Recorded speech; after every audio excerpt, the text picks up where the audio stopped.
So hey guys, welcome once again to my channel. It's conceptual. तो आज हम बात करेंगे एडेप्टिव डिसऑर्डर्स के बारे में। ठीक है, तो एडेप्टिव डिसऑर्डर्स मतलब बेसिकली क्या चीज़ है कि सेल अडेप्ट करेगा। ठीक है, एंड वो सेल अडेप्ट करेगा तो it will lead to the normal physiology से एबनॉर्मलिटी होगी, तो उसकी वजह से डिसऑर्डर्स होंगे। सिंपल सा है। ठीक है, तो सेल्स पहले तो हम देख लेते हैं नॉर्मल कंडीशंस। ठीक है, नॉर्मल सेल्स कौन कौन से होते हैं। तो cells are classified according to their proliferative potential into. ठीक है, जैसे जैसे डिवाइड हो सकता है, डिवीजन हो सकता है, प्रोलिफरेशन हो सकता है उनका, तो potential into labile, stable and permanent cell.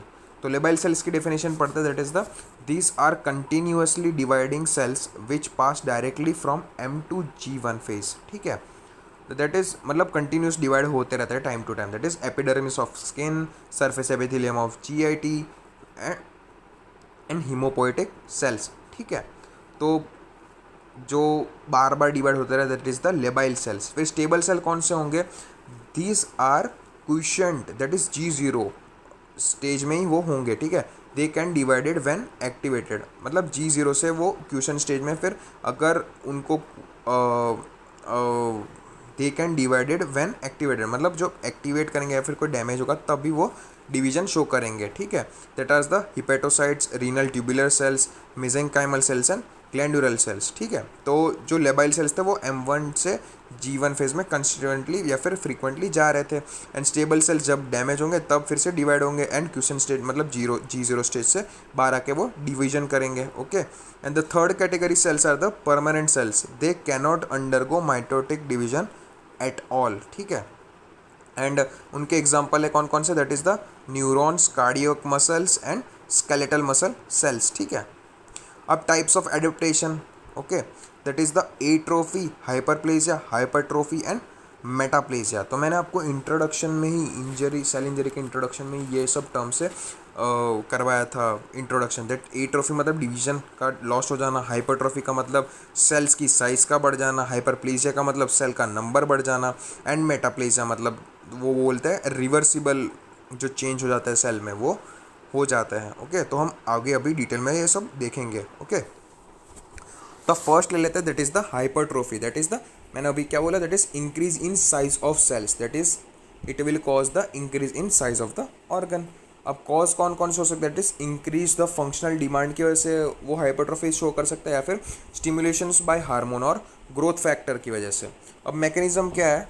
That is increased production of the cellular protein. तो सेल्यूलर प्रोटीन ज़्यादा बनेगा तो सेल्स भी ज़्यादा बड़े होंगे। ठीक है, due to increase production of activation of the gene, sometimes a subcellular organ में अंडरगो सिलेक्टिव हाइपरट्रोफी।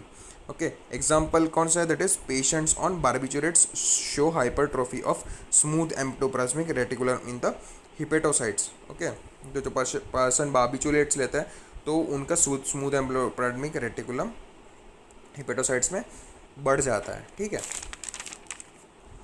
अब हाइपरट्रोफी के भी क्लासिफिकेशन है, that is the physiological and pathological. अब हम हर एक एडेप्टिव जो एडेप्टेशन सेल कर रहा है उसके दो बेसिस पढ़ेंगे, that is the pathologic as well as the physiologic. तो सब में पढ़ेंगे। तो हाइपरट्रोफी में भी, फिजियोलॉजिक में कब कब हाइपरट्रोफी होगी? That is enlarge size of uterus in pregnancy. Okay, because estrogen hormone की वजह से क्या हो रहा है? Stimulates estrogen receptor on smooth muscles. ठीक है, तो वो increase in smooth muscle protein, तो उसकी वजह से क्या होगा? मसल प्रोटीन इंक्रीज हुआ तो साइज भी इंक्रीज हो जाएगी।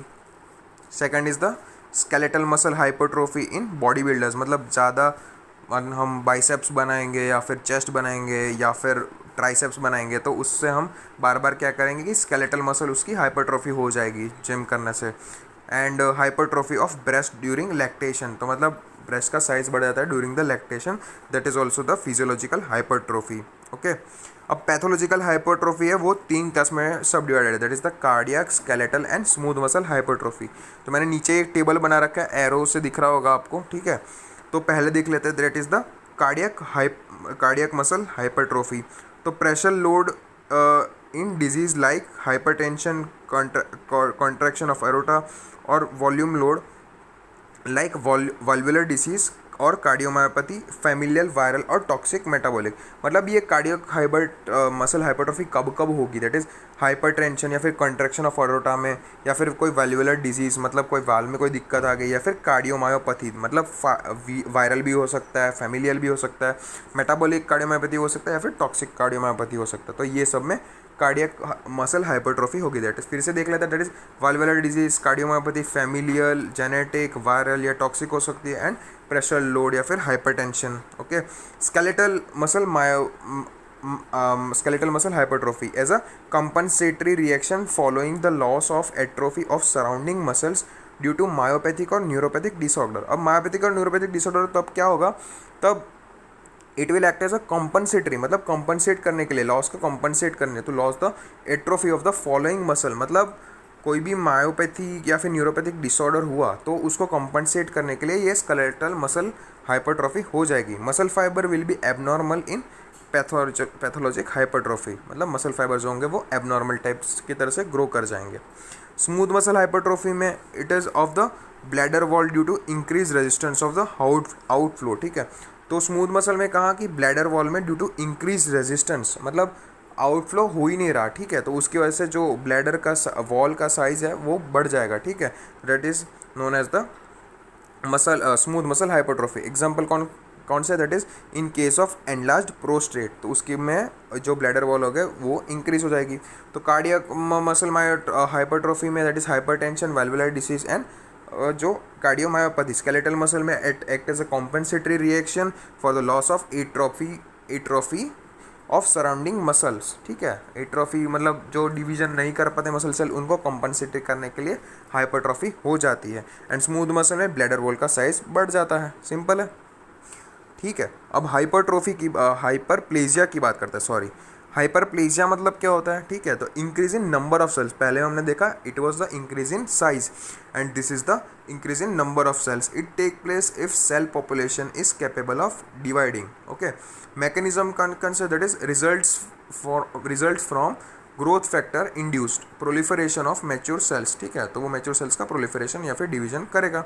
Increase output of new cells from the stem cells, तो स्टेम सेल्स जब डिवाइड करेंगे तो न्यू सेल्स का बढ़ाएंगे and they will increase the output.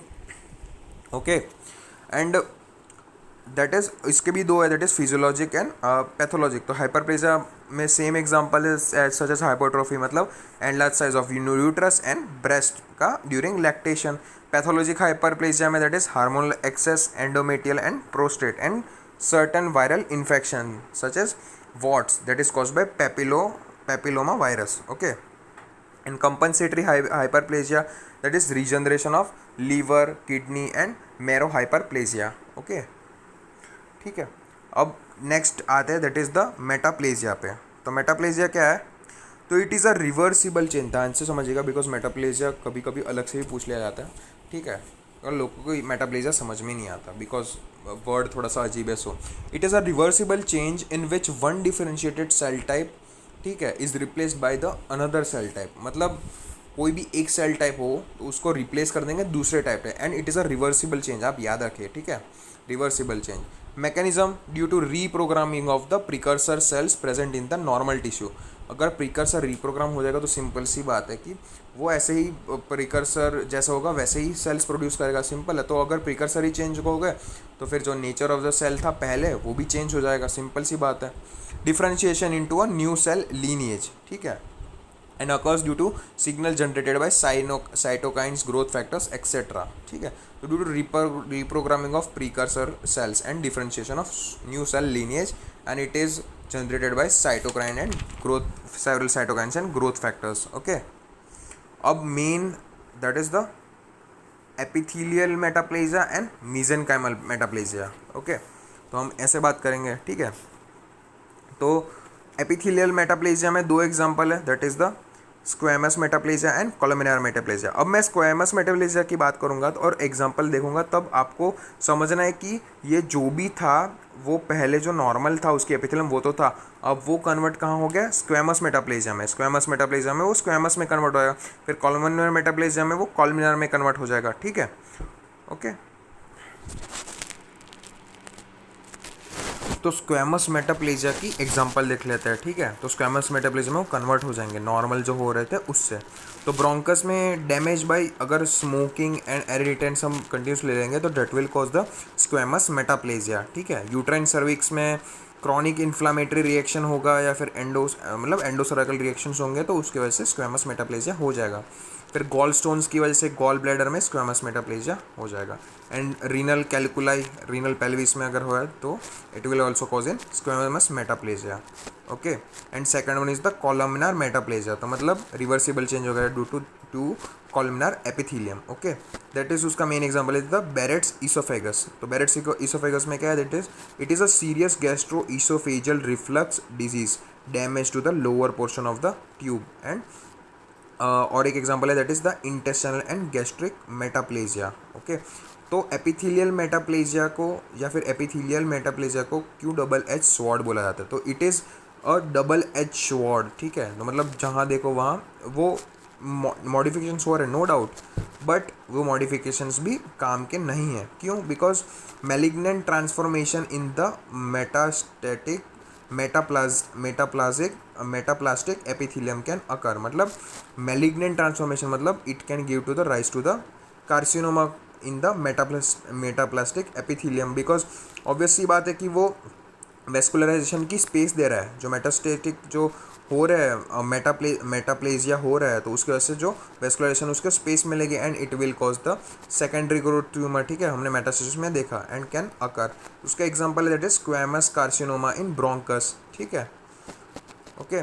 तो the second subclass is the mesenchymal metaplasia, तो उसमें भी दो है, that is the osseous and cartilaginous metaplasia. हमने एपिथेलियल में देखा that is the squamous and columnar, and mesenchymal metaplasia में देखेंगे that is the osseous metaplasia and cartilaginous metaplasia. तो ऑसियस में क्या है, एंड रिजल्ट इज ऑसिफिकेशन है एज वेल और कैल्सिफिकेशन, ठीक है।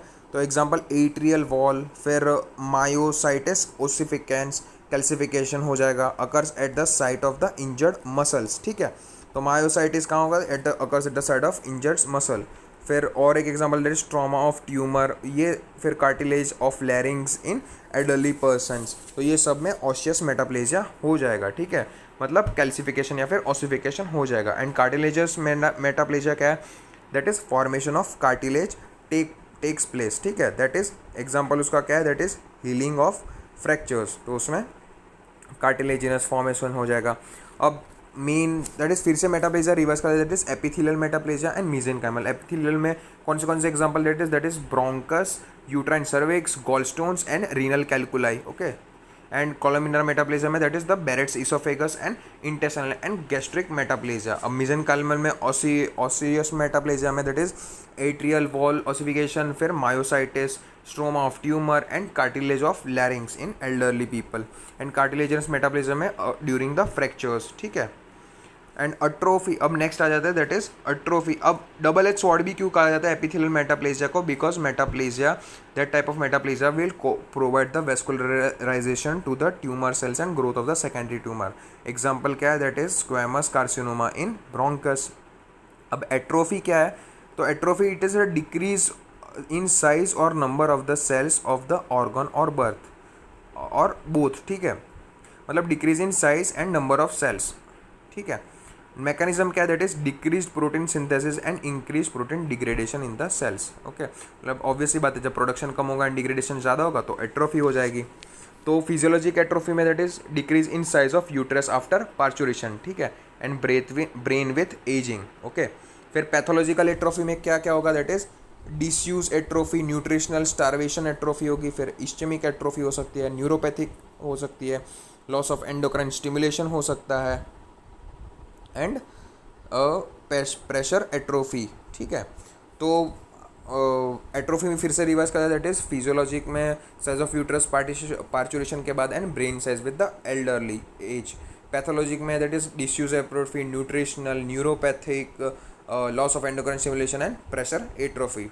और फिर से एक बार रिवाइज कर लेते हैं फिर से पूरे क्वेश्चन को, that is adaptive disorder, metaplasia, hyperplasia and hypertrophy. अब हाइपरट्रोफी में फिजियोलॉजिक एंड पैथोलॉजिक और हाइपरप्लेजिया में भी physiologic and pathologic. Hyperplasia and hypertrophy के एक same example that is analyse size of uterus and breast milk, ठीक है, लैक्टेशन के ड्यूरिंग एंड पैथोलॉजिकल हाइपरट्रॉफी में हमने 3 देखे, that is cardiac, smooth muscle and skeletal muscle. And pathological hyperplasia में hormonal excess, endometrium prostate and certain viral infections, that is what's cause by papilloma virus. तो I hope आपको ये video समझ में आया होगा, ठीक है। एंड कोई भी डाउट हो तो प्लीज़ कमेंट सेक्शन में मुझे बताइए। एंड सो नेक्स्ट लेक्चर में हम मिलेंगे, दैट ठीक है। So stay fit, stay cool, stay healthy, stay calm. Thank you.